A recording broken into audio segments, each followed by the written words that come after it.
પૂજાને ભગવાનની ભક્તિને ક્યારેય ક્રમ ન કરી નાખો. હવે કેવું છે, ઘણી વખત સમય ન હોય તો એક ક્રમ કરી નાખ્યો હોય ભગવાનની પૂજાને. અમારે લાલાજીને નવડાવવા એટલે નવડાવવા છે, પાછા એ કહેતાય હોય અમારેથી એકવાર નવડાવી જો. તમને ખબર છે દુનિયાના દરેક અભિમાનમાંથી સૌથી ખરાબ અભિમાન કયું છે? ભગવાનની ભક્તિનું અભિમાન. બીજા બધા અભિમાન કદાચ તમને એમાંથી નીકળી શકો, પણ જો ભગવાનની નજીક જઈ અને પછી અભિમાન આવ્યું તો બિલકુલ ન ચાલે.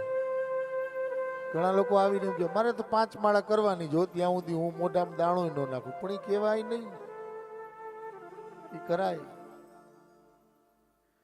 અને માત્ર ક્રમ, ઘણા હનુમાન ચાલીસા બોલવાનો એક ક્રમ હોય તો એ સ્નાન કરતા કરતા જ હનુમાન ચાલીસા ચાલુ કરી દે, એટલે શું તૈયાર થાય ત્યાં પૂરી થઈ જાય.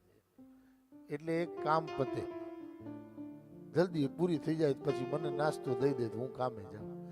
આ ક્રમ નો કરી નાખો ભગવાનની પૂજાને. ઘણા બીકથી કરે, ભયથી કરે કે નહીં કરું પૂજા તો પછી આજે કામ બગડશે તો બધા, એવા ભયથી આપણને અનુભવ છે. હનુમાન ચાલીસા પાછા બોલતા હોય કેમ બોલતા હોય? એમાં અડધી હનુમાન ચાલીસા હનુમાનજી નથી સમજાતી અને અડધી બોલવા વાળાને નથી સમજાતી.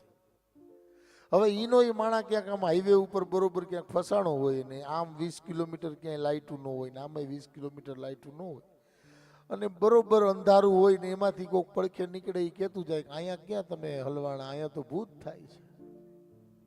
અને પછી જે હનુમાન ચાલીસા નીકળે, એક એક શબ્દ છૂટો પાડીને હનુમાનજીને બોલાવવામાં આવે. જય હનુમાન જ્ઞાન ગુણ સાગર.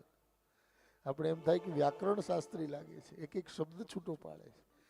પણ ભય એવી વસ્તુ છે જે તમને આર્તનાદ કરાવે. બે વસ્તુથી ભગવાનને ભજી શકાય, એક પ્રેમથી અને એક ભયથી. જો ગોપીઓએ જેટલી ભક્તિથી ભજ્યા છે ને કૃષ્ણને, એટલું જ ભક્તિ તો કંસે પણ કરી છે, પણ એને બીકથી કરી છે.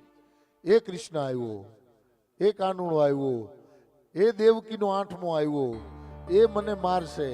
24 કલાક એને કૃષ્ણનું સ્મરણ કર્યું છે, પણ બીકથી. એટલા માટે એને ભગવાન કૃષ્ણએ મુક્તિ તો એને ગોપીઓ જેવી જ આપી છે, પણ ભયથી ભજવા કરતા જ્યારે પ્રેમથી ભજશો ત્યારે એ તમારી સાથે યુદ્ધ કરવા નહીં આવે, એ તમારી સાથે રમવા માટે આવશે. એ તમારી સાથે એ ક્રીડાઓ